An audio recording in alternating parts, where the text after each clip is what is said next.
A Neanderthal man with one useless arm, blind in one eye, partially deaf, and unable to walk without a limp, survived for over a decade in one of the most brutal environments in human history. And the reason why quietly destroys everything you think you know about survival. Let us start with what the evidence actually shows, because most people carry around a version of prehistory that is just flat wrong. The popular image is that ancient life was so savage, so unforgiving, that the moment someone became old and frail, they were cast out, left for the wolves, sacrificed to the cold. It is a compelling picture, and for a long time even many scholars assumed something like it was true. But then we started finding the bones. One of the most remarkable discoveries came from Shanidar cave in what is now northern Iraq. Buried there was the skeleton of a Neanderthal man who had survived well into old age despite devastating physical problems. He had lost the use of one arm entirely. He was blind on one side. He had significant hearing loss. He walked with a severe limp. This was not a man who could chase down prey or defend himself against a predator. He could not have survived a single week on his own in that environment. Yet the evidence in his bones tells us he lived for years, probably more than a decade, in that condition. Someone was feeding him. Someone was protecting him. Someone made the deliberate choice day after day to keep this man alive when every cold calculation said he was not worth the resources. And he was not unique. Across dozens of archaeological sites spanning tens of thousands of years, researchers have found skeletons of ancient people who clearly survived serious injuries and conditions that would have killed them without sustained care from their group. Broken bones that healed in alignment, meaning someone set them. Tooth loss so severe the person could only have eaten food that was processed or softened for them by others. These are not ambiguous clues. They are direct physical proof that ancient human groups invested heavily in keeping their vulnerable members alive. Now here's where it gets really interesting. There is a widely repeated claim that prehistoric humans rarely lived past 30. You have probably heard it. And technically, the number is accurate, but it is deeply misleading. The reason the average lifespan was so low is that infant and childhood mortality was staggering. Huge numbers of children never made it past their first few years. That pulls the statistical average way down. But if you actually survived childhood, your chances of reaching 50, 60, even 70 were far better than most people realize. Older adults were not some impossible rarity. They existed in every generation.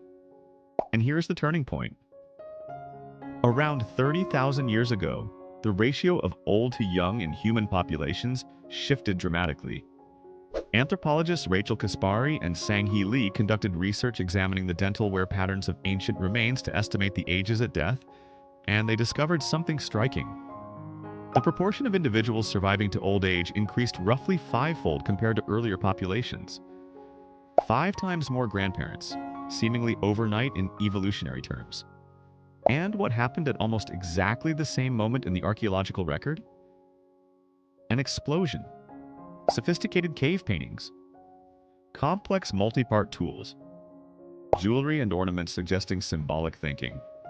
Evidence of long-distance trade networks spanning hundreds of miles. The cultural revolution that ultimately led to everything we call civilization appeared to coincide directly with the moment more old people started sticking around. That is not a coincidence, that is a clue. So what was it about having more elderly people that could possibly transform an entire species? To understand the answer, you have to put yourself back into a world that operated under rules we can barely imagine today. There was no writing. None. Not a single scratched symbol that served as a permanent record. No maps carved into stone. No instructions for making tools passed down on animal hide. Zero external storage for information of any kind. Everything a group knew about how to survive existed in one place and one place only, inside the minds of living people. And who had the most knowledge? Obviously the people who had been alive the longest. Think about what that actually meant in practice. A drought hits, and the rivers your group depends on go dry. Everyone is panicking. But the oldest woman in your camp is calm because she remembers a drought that happened 40 years earlier, before anyone else in the group was even born. She remembers that there is a spring fed by underground water 3 days' walk to the east. tucked behind a rock formation that you would never find unless someone told you exactly where to look. Without her memory, the group wanders and probably dies. With it, they survive. Or consider medicine. Someone gets a deep wound that is starting to turn dark and smell wrong. There are plants nearby, dozens of species, and two of them look almost identical. One of them, packed into the wound, fights infection and promotes healing. The other does nothing at all, or worse, accelerates the problem. The only person who knows the difference is the old man who watched his own grandmother use the right one 60 years ago. That knowledge does not exist anywhere else in the world. It is locked inside one aging brain. When that brain dies, the knowledge dies with it, and it might take another generation of trial and painful error before someone figures it out again, assuming anyone survives long enough to do so. This is why the elderly were not dead weight that compassionate groups tolerated out of sentimentality. They were walking encyclopedias. They were the medical system, the weather forecast, the navigation tool, and the historical archive, all wrapped into one person who required nothing more than food and warmth to keep functioning. A group that kept its elders alive had an enormous survival advantage over a group that did not. They had access to decades of accumulated wisdom about weather patterns, migration routes, plant properties, animal behavior, water sources, conflict resolution, and 1,000 other pieces of critical survival data. A group that abandoned its old people was essentially burning its own library every generation and starting from scratch. We can actually see this dynamic playing out in living hunter-gatherer societies that have been studied by anthropologists. Research on the Agta people of the Philippines found that camps with more elderly members present had children who were better nourished and had lower mortality rates. The presence of older adults tangibly improved outcomes for the youngest and most vulnerable members of the group. Elders were not a drain on resources. They were a resource as valuable as a reliable waterhole or a territory rich in game. This realization opens the door to one of the most fascinating ideas in evolutionary biology, something called the grandmother hypothesis. Here is the puzzle it tries to solve. In almost every other animal species, females remain fertile until near the end of their lives. Human women are a dramatic exception. Menopause typically occurs decades before death, meaning women can live 30 or 40 years after they stop being able to reproduce. From a purely genetic standpoint, that seems like a terrible design. Why would evolution allow an organism to persist for so long after it can no longer pass on its genes directly?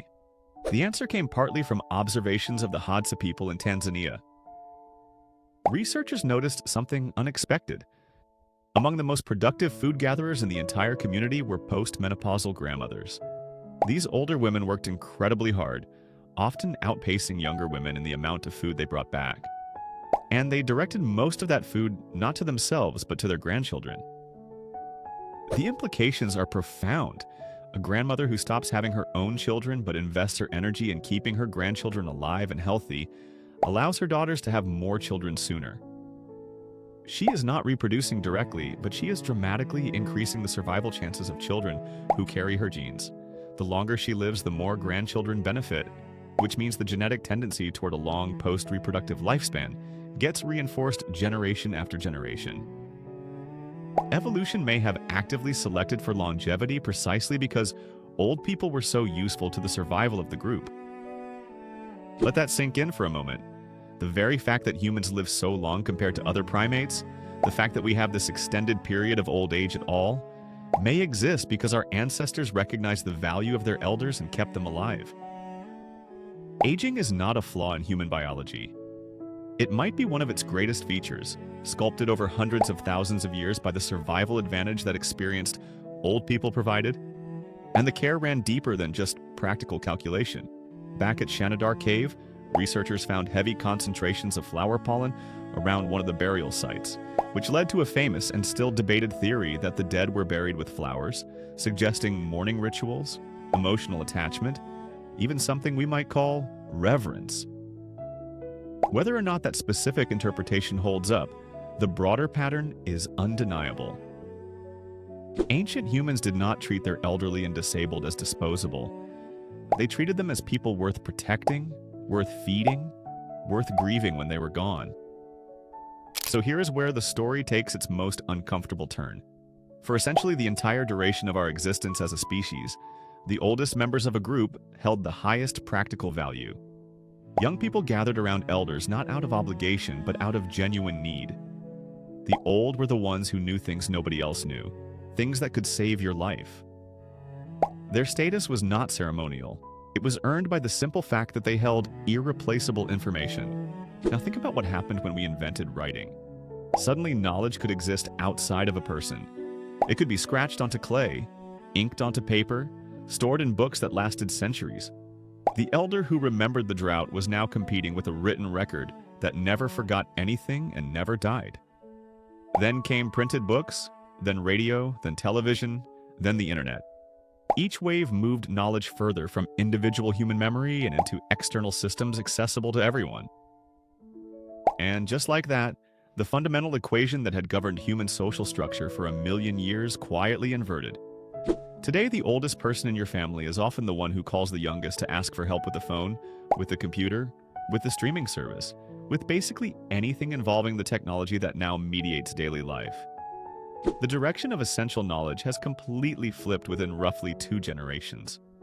Your grandmother probably experienced this reversal within her own lifetime, going from being the person others turn to for guidance to being the person who needs guidance, just to send a text message.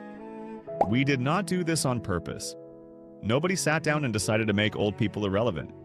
It was a side effect of progress, an unintended consequence of building systems that store knowledge so efficiently that human memory became optional. And the result is something genuinely new in the history of our species. For the first time ever, old people can be deeply loved and simultaneously feel completely unnecessary. That combination, being cared for but not needed, is a form of loneliness that did not exist for most of human history. An ancient elder endured tremendous physical suffering, aching joints, worn teeth, the growing cold of each passing winter cutting a little deeper than the last. But they were never irrelevant. They never sat in a quiet room wondering whether anyone actually needed them. That specific kind of pain is something the modern world invented. We solved the old problem. We made it so elderly people no longer had to carry the crushing weight of being their group's only source of critical knowledge. But in solving it, we accidentally created a new problem that might be just as painful. We built a world that remembers everything, so that people no longer have to. And in doing so, we quietly erased the very thing that once made growing old a source of power and purpose. Nothing about old people themselves has changed. Their capacity for wisdom, for patience, for perspective earned through decades of living, all of it is still there. What changed is the world around them. A world that externalized everything they used to carry internally, and then slowly forgot why they mattered so much in the first place. The next time you see an elderly person moving carefully through a world that seems to have outpaced them, remember this. For nearly every moment of the human story, that person would have been the most important individual in the room.